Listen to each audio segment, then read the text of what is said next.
I remember when I mixed my first live show, I was paid £40. And I thought, hot damn, I've made it. People are now paying me to go to gigs, which really was all that I ever wanted. The gig was a one-off connected to the college course I was studying, but I soon moved on. The next gigs I did were with a local venue which was connected to a rehearsal studio, and they paid £30 a gig. Now you're thinking, okay, that's less money than before, but the thing is, now it was regular. Now I had a couple of gigs a month. I was chuffed that I was learning and I was getting paid for it. But you've probably worked out that even in Great British pounds, there's no way to live off of that kind of money. Nowadays, I earn significantly more per show. I have free time, I have the luxury to say no to the gigs I don't want to do, and I can use that time to get even better at what I do. Or dare I say it, have a hobby. And it feels great. It feels like I succeeded at what I set out to do. I get paid just to go to gigs. So if you're a live sound engineer and you're not yet making 5K a month in US dollars, don't worry. It's relatively easy to learn how to do it. And when you do earn enough to support the life that you want, it feels life-changing. And if it sounds like a lot of money, don't be intimidated. When your reference is working for £30 a night in dive bars, you have a very skewed perspective of what you're actually worth. But you are worth more. So in this video, I'll break down what 5K a month looks like and the 3 steps that you need to take to get there. Let's dive in. Okay, so let's talk about breaking down what this 5K USD a month looks like.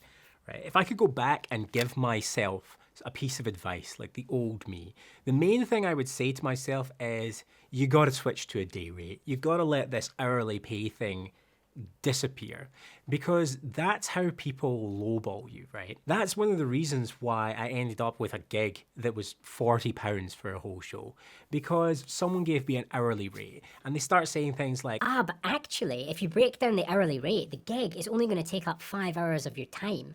And so you're getting £8 an hour, which is way more than you'd get in like McDonald's or Domino's Pizza or a cafe or a bar or something. So this is a good deal. I'm paying a lot of money for you to come here and mix this show. but that's not how real life works, right? Because even if you did have a part-time job at McDonald's while you're trying to get your live sound career up and going, your shift at McDonald's is 4 p.m. to midnight, right? And then your gig is 6 p.m. to 11 p.m. You can't take those couple of hours and add them on at the front and the back. Someone wants to take up your whole evening, but they only want to pay you for 60% of it. That's not how it works. When you have an hourly rate, you open yourself up to someone to negotiate how many hours the job takes and how much worth they are and how much worth you have. People start saying like, oh yeah, do you think we could do this gig in 7 hours instead of 8? And they start comparing your hourly rate to other things that they pay hourly for, like minimum wage workers and stuff like that. The problem is that you are not selling you at an hourly rate, right? You are selling an insurance policy. When someone hires a sound engineer, they're not hiring a sound engineer for 6 hours, right? They are hiring someone to solve a problem, which is, I need this show to go smoothly because I have reputation or money riding on it, right? I've sold tickets, there needs to be a show. And so you are the insurance policy. You're the person that says, don't worry about it. I'm gonna come in, and you just stop thinking about it. All the logistics that you're thinking about, like what happens with the bands, the mics, the sound check, like all that, don't worry, I got it. Once I turn up, you will hear no more about the gig. It will just happen and you'll be happy. So remember, you are selling an insurance policy. You're not selling yourself an hourly rate. If this has been useful so far, I would love it if you could subscribe to the channel. And let me know in a comment if you want to see more of this content. But let's break down what it looks like with day rates then. And I'll give you some examples of what a reasonable day rate is. So I'll break down how I make 5K plus a month, right? And I mostly mix concerts, right? I mostly work with artists and I work in concert venues and do like a tiny little bit of corporate nowadays. And so if I break it down for you, right, what is a gig? A gig at a venue pays about $450 per show for me, right? So say I work 4 shows in a month, that comes out to $1,800, right? So write that down here. I also work with an artist, right? And this varies month to month, right? But like with the artist, it's about $600 per show.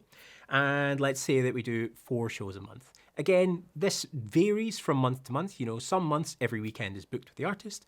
Other months it's not. Some weekends it's 1 show, some weekends it's 3 shows, right? So I'm averaging this out. But say we say 4 shows with the artist, that's $2,400.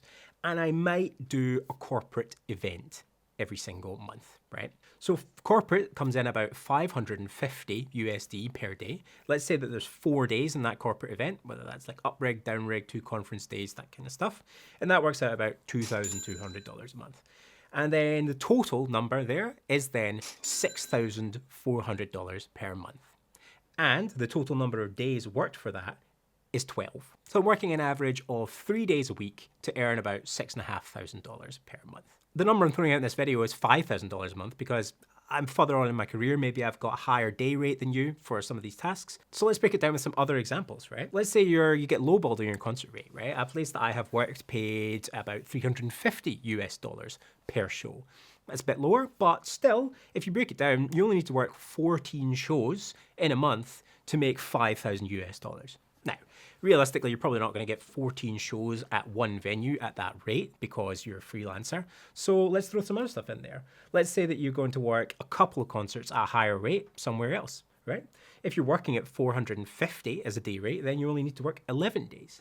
Let's say you throw in some corporate work in there. Again, if the corporate work comes in at 500 a day, not outrageous at all for corporate work, then you only need to work 10 days of that a month to make your 5K goal. Let's say you've got a couple of venues going at 350 a day. You have one corporate event a month, which is like 3-4 days at 500. And maybe you can creep your day rate up at another place that you start mixing concerts. So even at a low day rate of 350, you only have to work 3.5 days a week to make 5K a month. You're a freelancer, your calendar is variable, and that's also why it's important to have a higher day rate. Because you need to spend time and energy booking gigs and improving yourself to get a better day rate. But before we go any further, right, I've started offering live sound coaching, right? I want to work directly with you to help you be the best engineer that you can be, get the best gigs that you can, and make sure your calendar is full. So if that's interesting to you, you can actually book a free 15-minute call. I will leave a link in the description down below the video. But let's talk about how you need to get those skills up to get the higher day rates. So to get that day rate up, you need to do 2 things. You need to gain confidence and you need to perfect your craft, right? Gaining confidence, maybe you already have confidence, but to gain confidence, you need to get experience on a wide range of mixers with as much equipment as possible in as many different situations as possible. If you have very little experience, then you need to volunteer, right? You need to get in touch with anyone you can and get hands-on with that equipment as much as possible. You need to work as many hours as possible, as many days as possible to get that skill up as quickly as possible. So that could be at your local church, if that's the thing that you do. It could be at your local venue. It could be with a local band in the area. If you get in touch with a local band and they're just playing the local scene, and you suggest that you could be their dedicated live sound engineer, they're going to be thrilled, right? You know, like people are like, they want to go to a gig and be like, oh yeah, we've got our own live sound engineer with us. And the venue technician is going to be happy because then they don't need to mix one of the bands that evening. And the band's going to be happy because they feel comfortable and able to communicate with you. As well as that, you need to get input from people who are further ahead in the journey with you. And that means you need to shadow professionals, right? When you're volunteering, when you're helping out that local band, you're turning up at all the local venues in your town, then take a minute to talk with the live sound engineer there. Explain your situation. Yeah, I'm just getting started, trying to get as much experience as possible, so I'm helping these guys out. But you probably work here quite a lot, don't you? That's really, really interesting. How did you get started? Oh, great, awesome. Tell you what, would it be okay if I came in another show when you're working? Just to watch you. Like, I won't bother you or anything. I can help you with mic stands. You know, I can help put microphones out and drag cables and stuff. But it would just be really meaningful if I could, like, see how you work. Awesome, thank you. And choose that moment wisely. Don't ask them, you know, when they're in the middle of a sound check. Ask them when you're coiling cables or something at the end of the night. And I said you need to get broad experience, right? So you need to contact your local rental companies, your PA rental companies, the guys that do the corporate events or provide the PA system for the bigger events. Just phone them up or send them an email or something and say, like, you want to get into the world of live sound, or you're in the world of live sound and you want to get more experience, and ask if you can come in for a chat. Go in for a chat.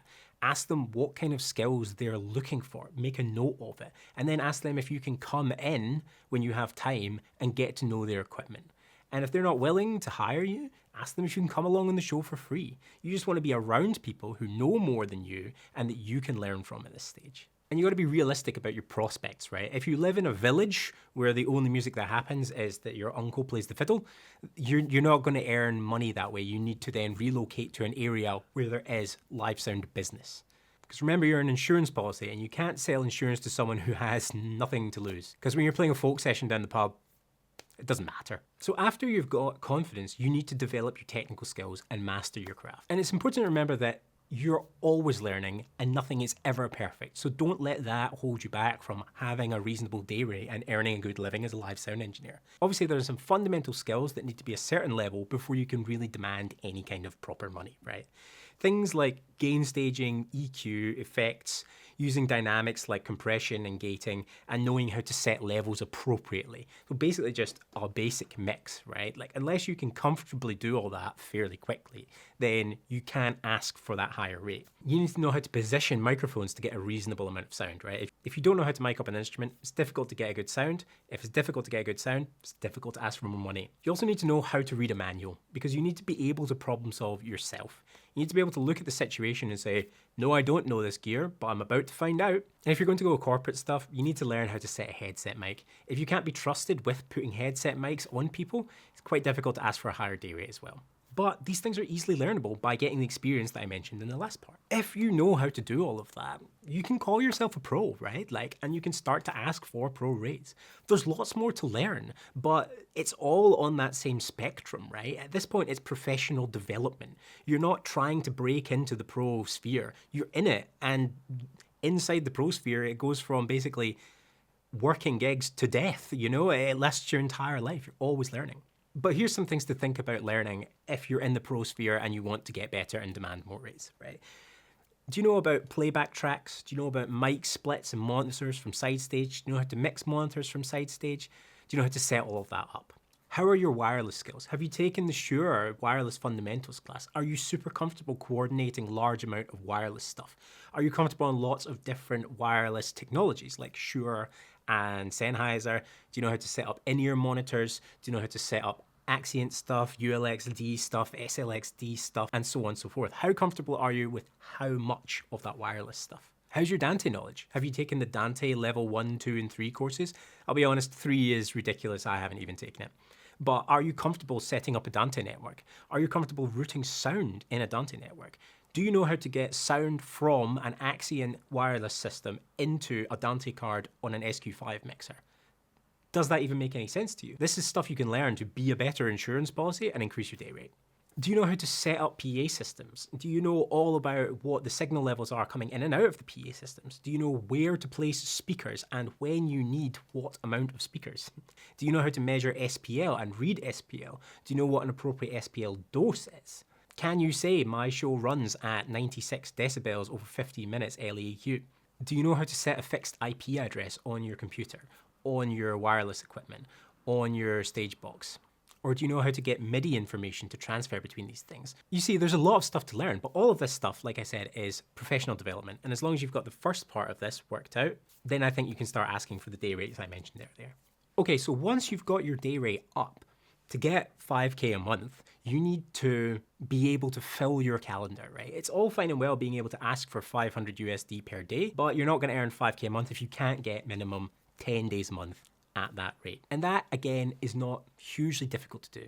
You just need to build relationships. You need to be someone that other people want to work with. And it sounds really cringe to say it, right? But you need to be likable. And I don't mean that you need to try hard. You don't need to kiss anyone's ass or anything like that.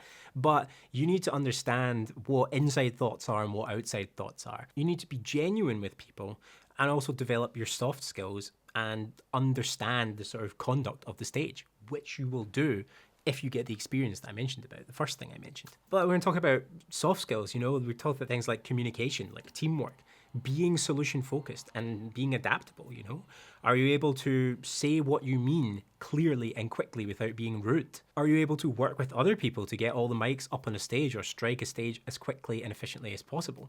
When things go wrong, and they do, are you able to stay calm and say, that's okay, we're going to fix it? Or are you going to start flapping and start shouting at people? Are you ready for someone to come in and say, CEO's not coming anymore, we're going to send on the CFO? Are you able to adjust to the work environment if it changes? If the band turns up and they don't have, drums, bass, guitar, they actually have 7 synths and 20 channels of backing tracks.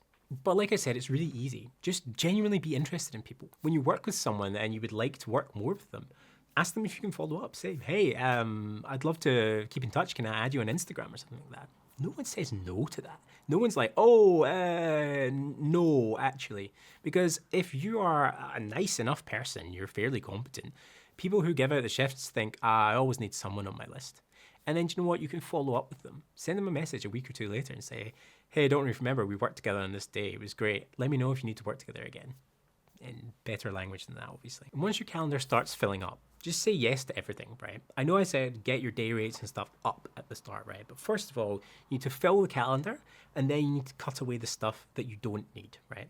Because if you're working 1 day a week at 500, that's not going to get you to 5K a month. You can say yes to more 300 days, and then when the 500 days come in, you cut the 300 ones out.